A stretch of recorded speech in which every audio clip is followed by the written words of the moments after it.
Hey guys, Clumsy here. Welcome back to ETS2 Season 2. It's been a while since the last episode. Couple of things have happened and you might notice we might have a bit of a different truck. I'll tell you all about it as we get on the road.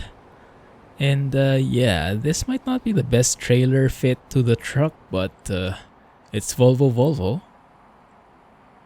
Let's do it. It's a good challenge, at least. Anyway, it's a good opportunity to test drive this new truck of ours. Kriechbaum sounds. Beautiful.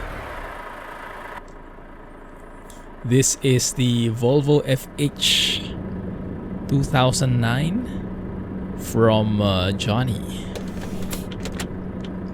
Oh, 1 second.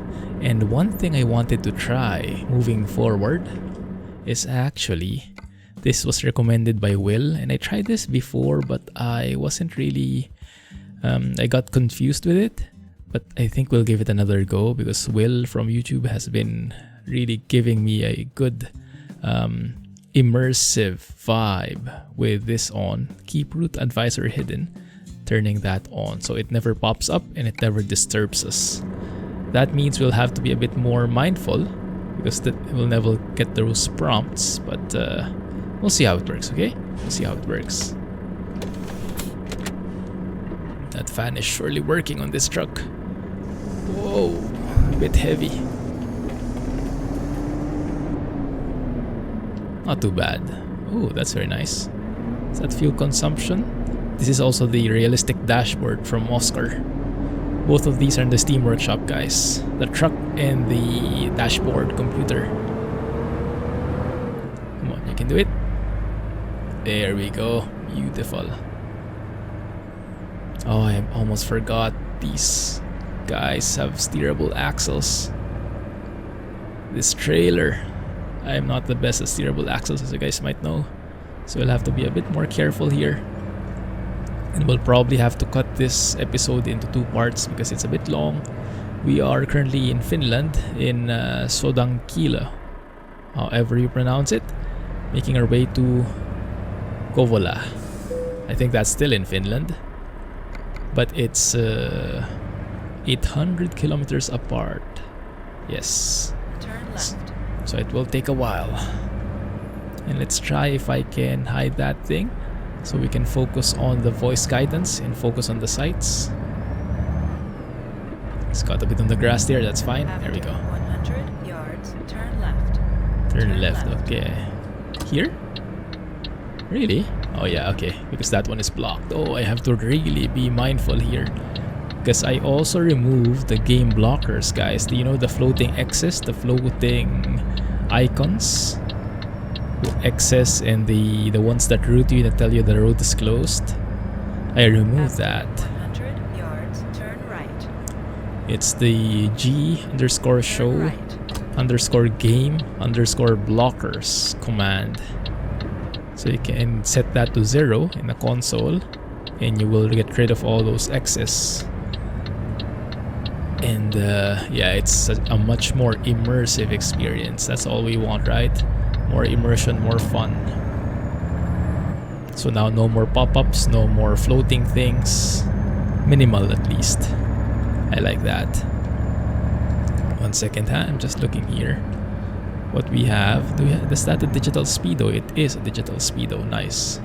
But yeah, First exit. First exit, okay. But yeah, that's one of the things I like about this truck, is you actually don't even need a digital speedo. Exit ahead. Because the dashboard layout is so simple, is so well thought of, that the analog speedo actually is very nice. You can see it clearly what speed you're at without needing a digital speedometer. Go straight. Okay, we're going straight here. Go straight.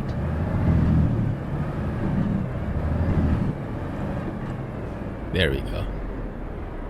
Loving it. So far, so good. She is purring well. What is that? Engine temperature? Engine oil temperature, 80 degrees. I guess that's in normal range. We have the battery there, 27.3 volts, minus 6 amperes. That's the distance for the trip. That is, what is this? Kilometers per hour. This is the, and probably cruise control. We'll see. It said go straight, right? I think. It's nice we actually have people walking here. Makes it feel more alive. Alan doesn't seem impressed though. Yes, of course we have to have Alan. Unfortunately, I could not take Rex with me. There are not enough dots in the truck, so you can see Rex is not here. Cross the rotary. Second exit. But yes, it's time to explain how we got this truck. Well, if you guys remember from the previous episode, we were driving the DAF 95, and it's a really good truck. Oh, there's the fan. Might be a bit too loud, the fan, huh? Yeah, might be. 1 second. Let's balance that out in the audio. Something feels off. No, everything is just mid, right? Yeah. Okay, it's just maybe that loud. Okay. Oh, this is a screenshot moment. That looks good. Alright. So yes, I was trying to really make that work, the DAF 95, because it's an amazing truck. But it sounded too American with the Cummins N14 engine. And yeah, it was a nice classic, but at the end of the day, I wanted to really feel like I'm driving in Europe. So driving with a European truck, a perfectly European vibe, would be the best combination. So I continued looking around. I continued checking other trucks, and I found a guy who was selling this.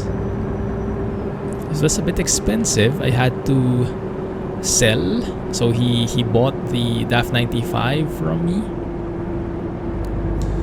But also I needed to top up, and so if you look at our money, we are back to 8,000 euros. We're a bit poor again, guys. Yeah, we really need to step it up a notch. So we really need to earn the money again. Dang it. But that's fine, because I think it's more than worth it.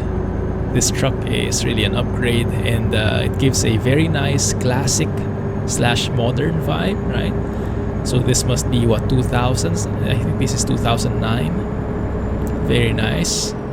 So the previous owner, this is an FH, not an FH16. We have a D13 engine on this. I think D13 420. D13K 420 probably. And but the owner kind of did some works on the interior. That's why you can see some FH16 stuff in there, just pimping it up a bit. But the parts outside, as you saw a while ago, very classy, very simple actually. J-spec, you could even say, right? And I like it. I like it. Go straight. So it was an offer I could not refuse, and I took it. Now we just have to be careful, because I cannot avoid so many penalties right now. And yes, it has started to become autumn. You can see some of the trees turning yellow, except the pine trees, which I recently learned don't turn yellow, thanks to you guys. But yes, yeah, these guys, is it? I think. Yeah, I'm a bit clueless with these things. We don't have 4 seasons where I live. But getting used to it now. Oh man, I really like this truck. Nice feel. Heavy on the wheel. Nice humming engine from Kriechbaum. The fan sounds are a bit too loud for my liking, but maybe that's realistic. You guys let me know if that's okay for you. Otherwise I can look. I think there's a no fan version of it, because what I'm using right now is the built-in sounds. So this is something that comes with the truck. I downloaded this truck from the Steam Workshop. Oh, you see there's a bump there. Daniel's Random Events is now on as well for this profile. So we have a few bumps and patches on the road. Pretty nice actually. Yeah, those kinds of things. Looking good. But yes, I downloaded this truck from the Steam Workshop. This is the mod by Johnny. Johnny244 if I remember correctly. Slow down a bit.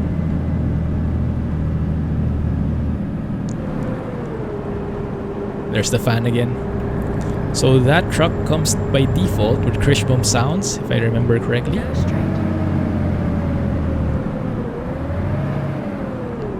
And yeah, these are the sounds you're hearing. It's quite nice, but the fan just seems a bit too loud. I don't know. Maybe I just need to get used to it. You guys let me know if you prefer a different one, okay? There was also an option of using the D13K sounds from Zmod, but that one is for the FH4, for the new generation Volvo, and I'm not sure if in terms of engine they should sound the same. You guys let me know as well, okay? But yes, I'm open to suggestions. I'm open to keeping these sounds. I'm open to switching to Zmod's D13K, and we can adjust as necessary, but probably not for the next 2 episodes, because I'll not for this and not for the next, because I'll probably be recording it in one go, because I'm really enjoying this, and we'll probably have 2 episodes this week.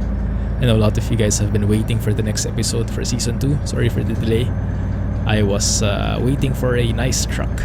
I was looking for a nice truck, and I finally found it. Yeah, I checked this out before, but I forgot about it.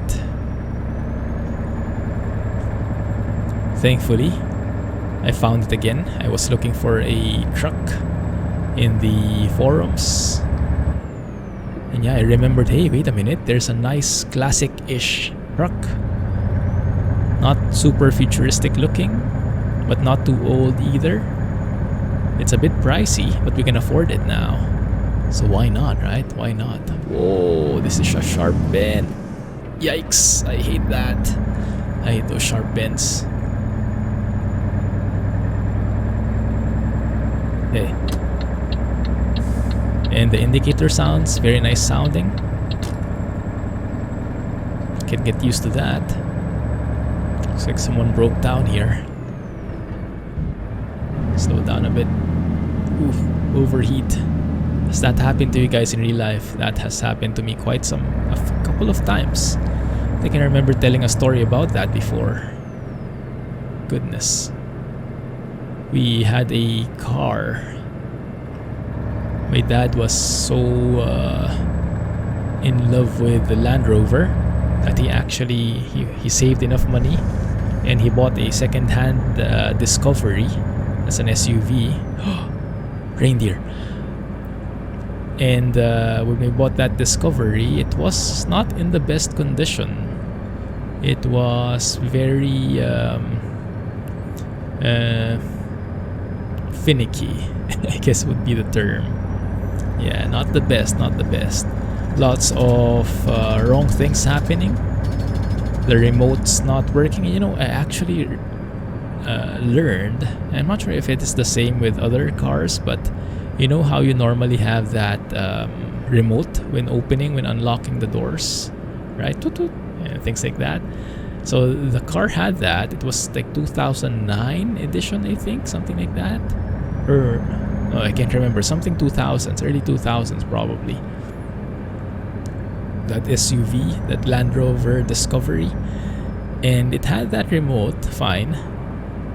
But depending on where you are, the remote will or will not work randomly. I think it was kind of, maybe it was a bit still primitive implementation of the remote, that the frequency was always getting jammed. Like, I remember there was an instance, my dad was parked near a radio station, I think, and it wouldn't work. There was probably interference with the waves or something. Even if you're right next to the car, the remote won't work. And when you use your key to unlock the car, there's a security system. I don't think it will alarm, but there is this thing that they call something like engine lock. So if you just use the key to unlock the car, the door, when you get in and try to start the engine, it won't, and you'll see like a red light. It was something about the engine lock, something like that. And so what you had to do, you had to look at this in the manual, look this up in the manual. And I don't know if all cars have this, but apparently there is like a secret combination, you know, like if you guys played Contra in Family Computer, like up, up, down, down, left, right, A, B, select start or something like that. There is something that level for disabling the engine lock. So we had to go out of the SUV, the car, and they had to use the key, insert it in the door lock, right? And had to do a certain combination. I don't remember it anymore, but you had to follow a certain combination, like move, turn it to the left, turn it to the right, hold 3 times, do a dance or whatever. But there was a specific combination, and when you did it right, the engine lock would disable. And you can imagine the first time that happened, we had no idea there was such a thing. Turn right.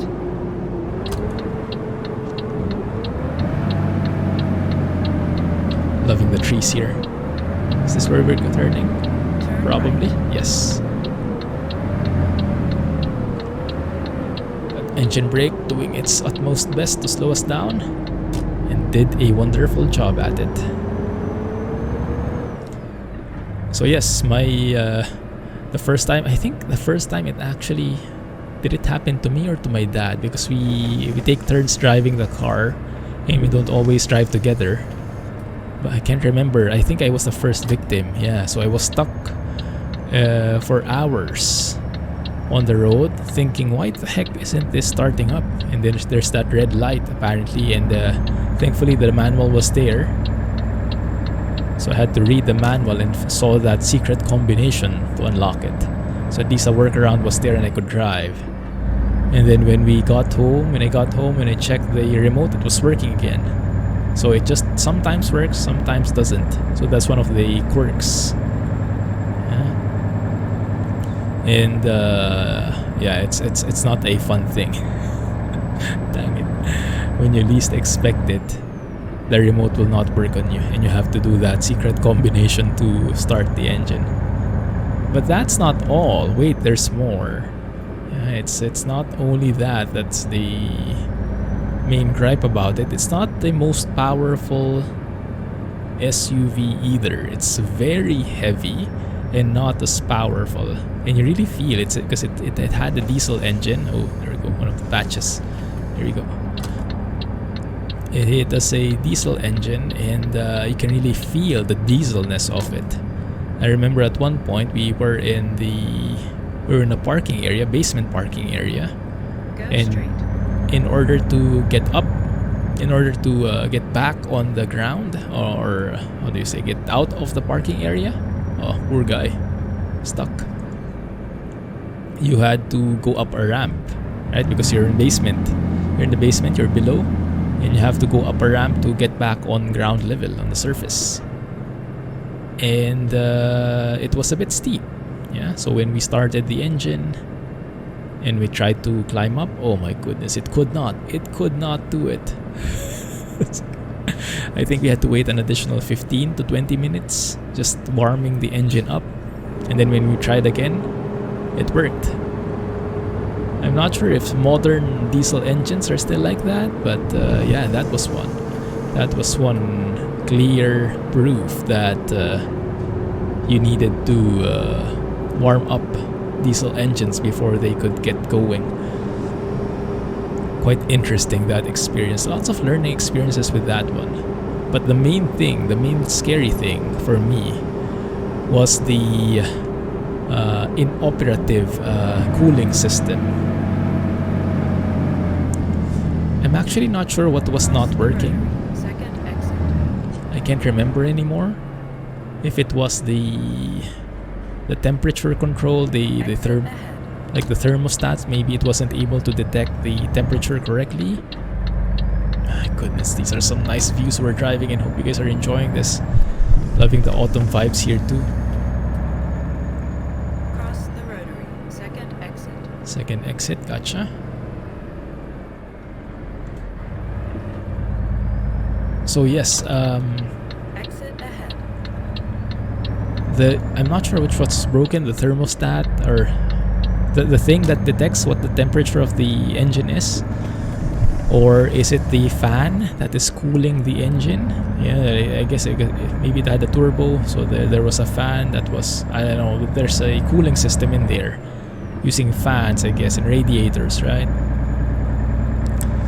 And maybe that was not working well. Maybe I can't remember which was wrong, but there was something wrong, definitely.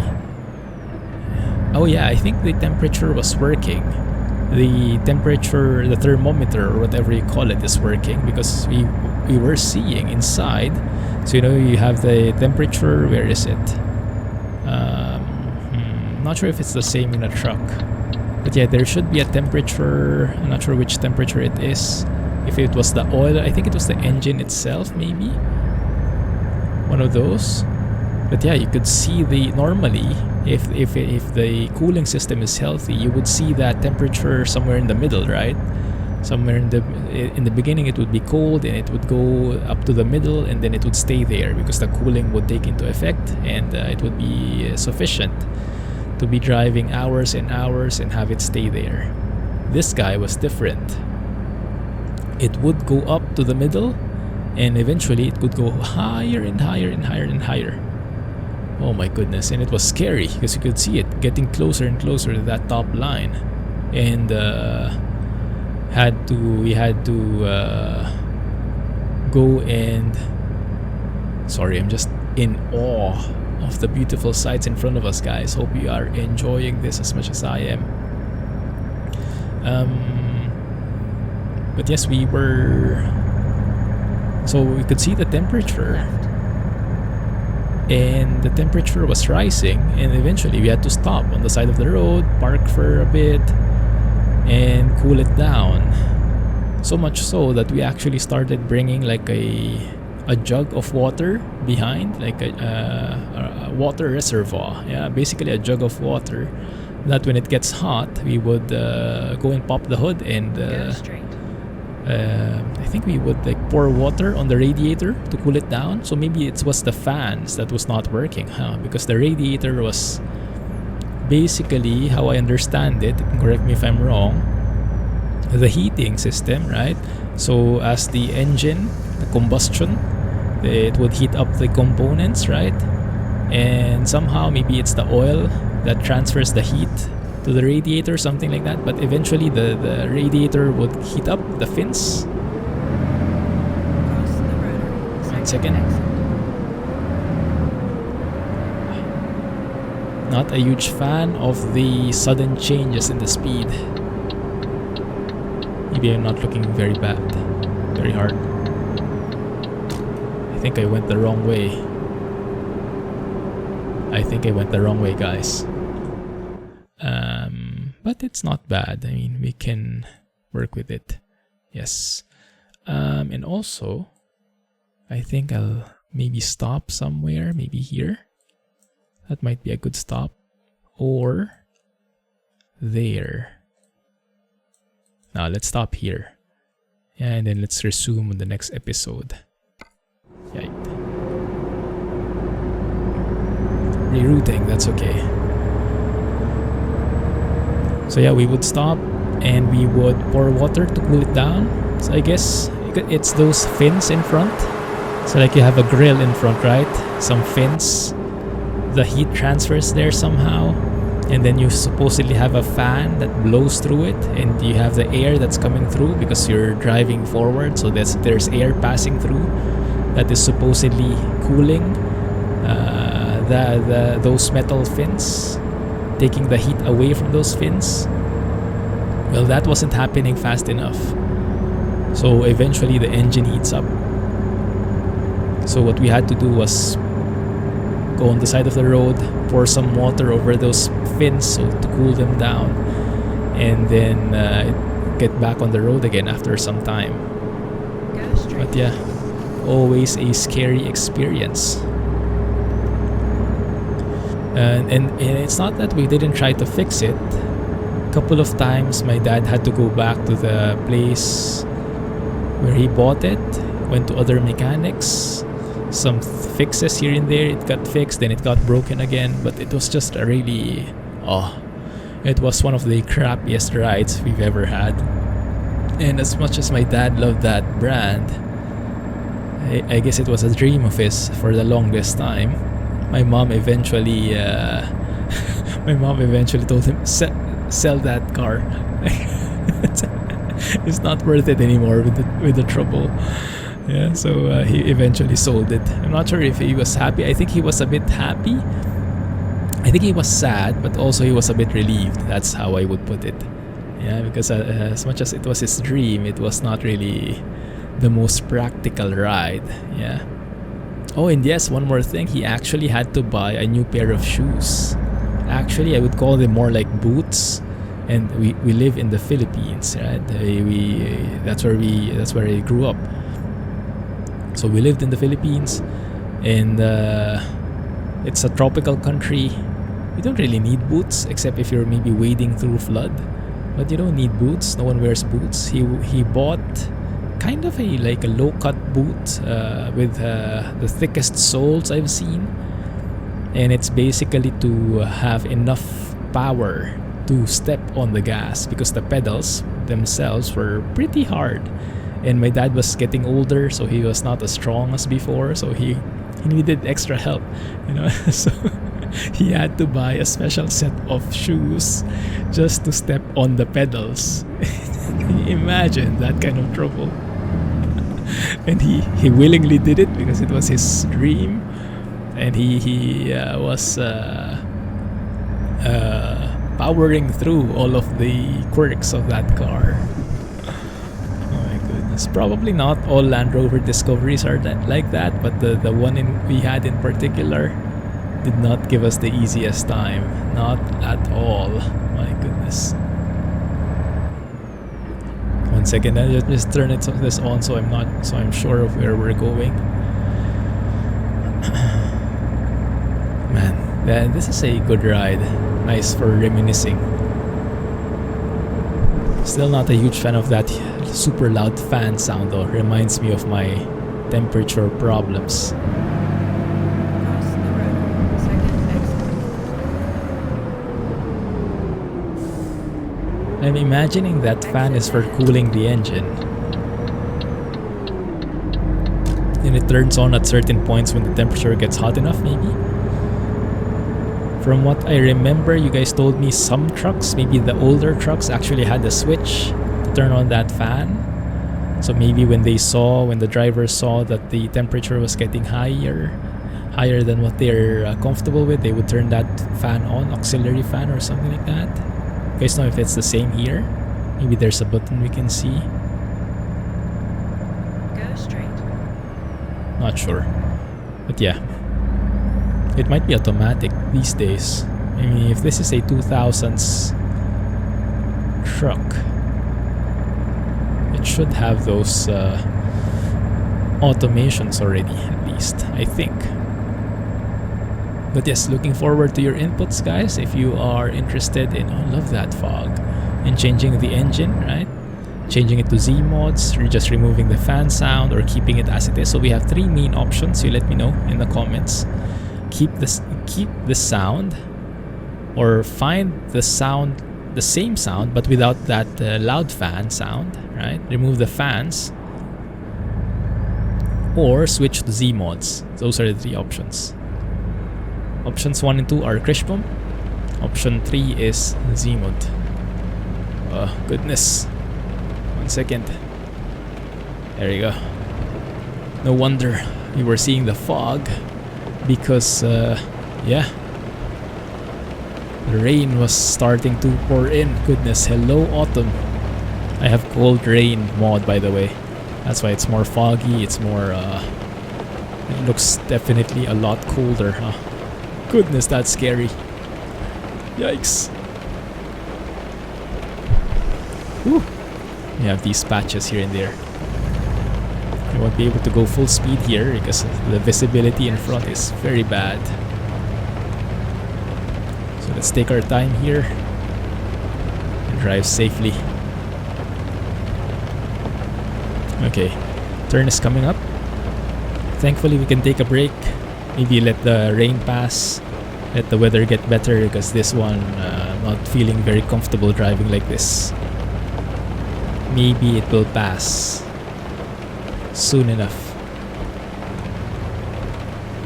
How's the temperature right now? -6, guys.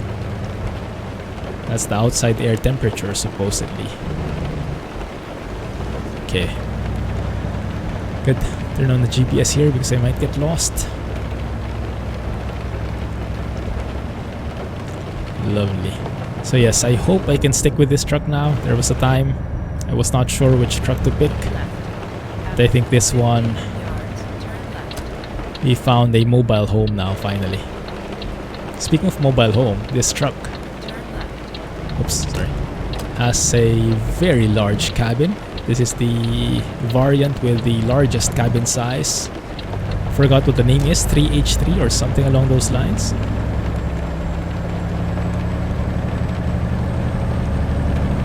Yes, should be very comfy. And yes, the quality of the interior, right? The texturing, the steering wheel, how crisp that is. It even has an 1800-degree rotation.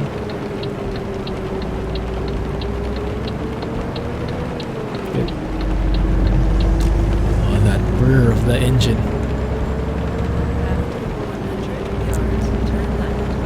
It's not as crisp as Z-Mods, but actually in some cases, some people like that better, right? Because there should be some muffling when you're in the interior, and that definitely is getting a bit muffled in there. So arguably, might be just perfect. Right, let's go and take a rest here. You know what, actually? Oh, did you notice? We discovered that thing, but nothing popped up. We actually discovered something. Nice, I like that. Can we just stop here by the side of the road? Maybe not the best, but don't see anyone else driving here, so we'll just do that. Good.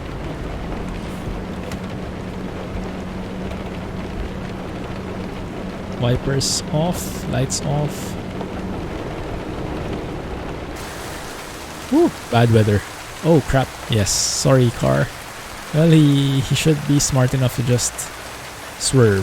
Anyway, let's leave it here, guys. I'll catch you in the next episode. Hopefully the weather is better later. Thanks for watching. Have a nice day. Catch you in the next one. Oh, happy to be back. Welcome back, Season 2. Thanks and bye-bye.